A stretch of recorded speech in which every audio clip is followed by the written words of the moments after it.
If you are about to spend $1,000 on a 65-inch television, the panel technology you pick could mean you overpay by $400 for a strength your room never uses. Or you underpay and spend 3 years watching movies in conditions where your TV's core advantage never activates. Mini LED, QLED, and OLED all have one scenario where they are the clear winner at this price.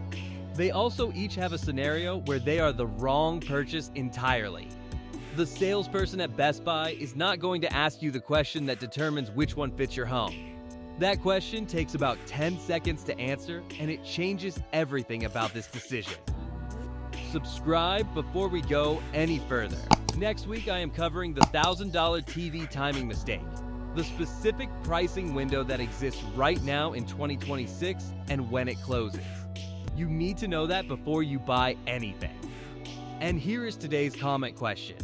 Do you watch television in a room with ambient light, windows open, lamps on, daylight reaching the screen, or in a controlled dark room where you manage the lighting? Drop your answer in the comments.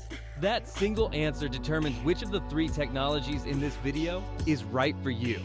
And I will tell you which one at the end. The conventional wisdom in the TV industry goes like this.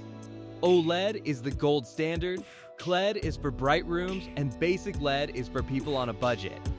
That framing is approximately 10 years old, and it has not caught up with what mini LED technology delivers at $1,000 in 2026.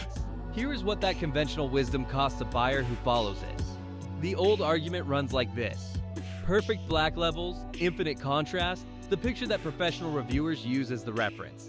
At $1,000 for a 65-inch set, the LG B5 OLED is available, the entry point into LG's 2025 OLED lineup. The B5 produces true black by turning individual pixels off completely. No backlight, no dimming zones, no glow. When the picture demands dark areas, they are genuinely dark. What the OLED argument does not tell you is what happens when ambient light hits that panel. The LG B5 peaks at approximately 800 to 1000 nits in HDR highlights. That is a solid figure for an OLED. It is also a figure that ambient light competes with effectively. In a living room with natural light from windows, an overhead lamp, or a bright day visible through curtains, that peak brightness does not have the headroom to dominate the room's light. The picture washes. The contrast advantage that defines OLED performance exists in a dark room and disappears in a bright one. The QLED argument at $1,000 runs like this: high color volume, bright highlights, competitive pricing. What the argument does not tell you is that mid-tier QLED sets without mini LED backlighting use basic local dimming, often fewer than 200 dimming zones, which means the backlight cannot turn off precisely enough in dark areas to produce anything close to OLED's black levels. And the brightness. Advantage over OLED at this tier is modest. You end up with a television that cannot match OLED in the dark and cannot outrun it in the light by enough to justify the trade-off. The conventional wisdom's missing piece is the third option. Mini LED technology at $1,000 did not exist 3 years ago in any meaningful form. It does now. The TCL QM7K 65-inch, model 65 QM7K, is currently $797 at Best Buy. Tom's Guide confirmed that price in February 2026 and called it one of the TVs they had recommended to friends and family more than any other model they tested in 2025. Here is what $797 buys in 2026 that $1,000 worth of QLED 3 years ago could not deliver. The QM7K uses 2,500 individual dimming zones behind a quantum.LCD panel. 2,500 zones means the backlight can brighten or dim in 2,500 separate areas simultaneously. When a bright object appears on a dark background, the sun during an outdoor sports shot, an explosion in an action film, a headline ticker over a dark news studio, those zones around the bright object can stay on while the zones in the dark areas of the frame turn off or dim significantly. The result is contrast performance that mini LED at $1,000 was not capable of 2 product cycles ago. RTings scores the TCL QM7K's mixed usage performance at 8.5, above the mid-range average and competitive with sets priced $300 to $400 higher. They specifically cite the television's ability to maintain performance under ambient light as a key differentiator. TechRadar measured real-world brightness during their review and described the QM7K as producing HDR highlights that hold up in lit rooms in a way that mid-tier QLED cannot match, and OLED cannot approach when fighting ambient light. Anti-reflective screen coating on the QM7K handles window glare, a direct limitation of the glossy panels on most OLED models at this price. For gaming, all three technologies support HDMI 2.1 and VRR at this price tier. The QM7K runs at 144 Hz native with game accelerator 288 VRR. Response time at under 10 ms is competitive for most gaming use cases. The honest picture on OLED burn-in, because the comments on every old video ask about it. RTings published a 2024 study analyzing over 1,200 user-submitted cases of perceived burn-in.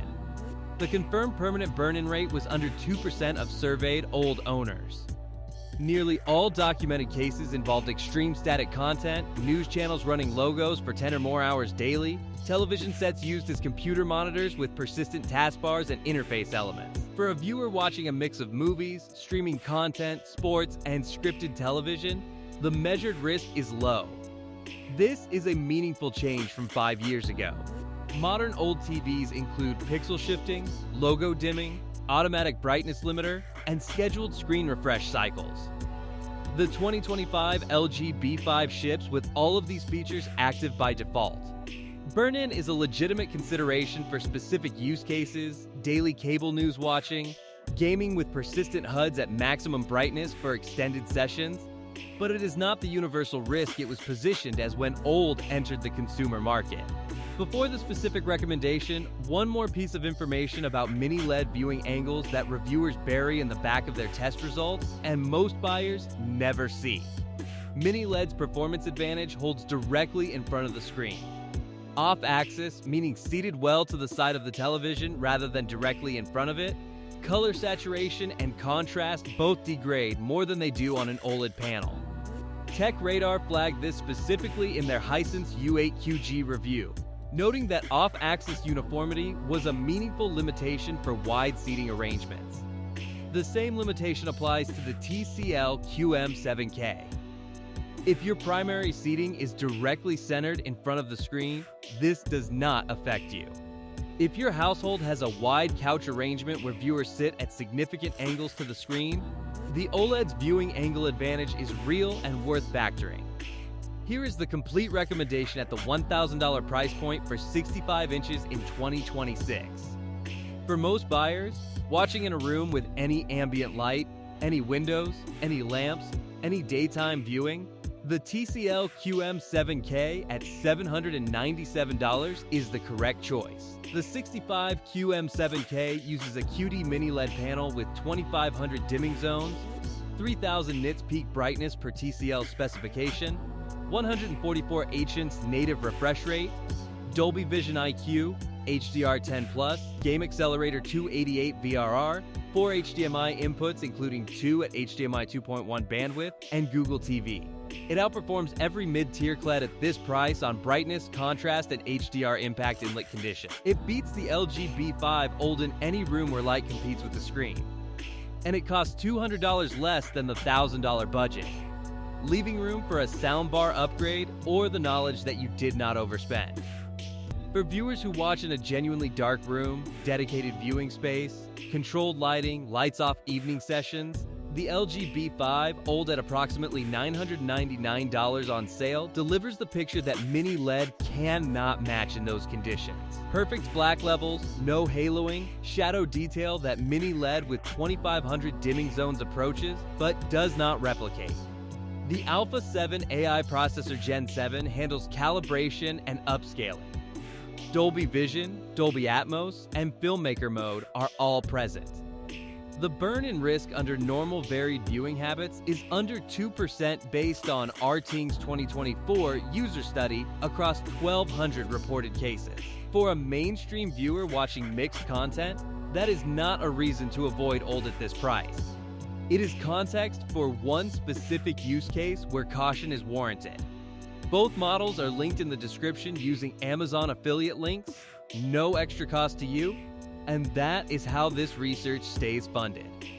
Verdict in one sentence: at $1,000 for a 65-inch television in 2026, the TCL QM7K at $797 is the right choice for the majority of buyers watching in ambient light. And the LG B5 OLED at $999 is the right choice for the minority watching in controlled dark rooms, and the $400 difference between.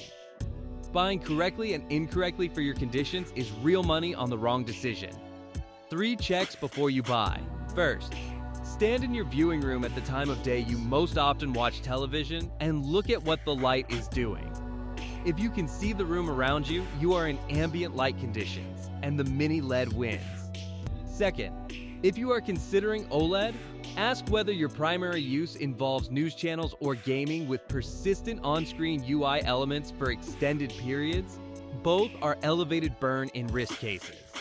Third, verify the QM7K price at Best Buy before purchasing. This clearance pricing fluctuates, and the $797 figure is the confirmed sale price, not the original MSRP. Drop your room type in the comments, ambient or dark. I read every one.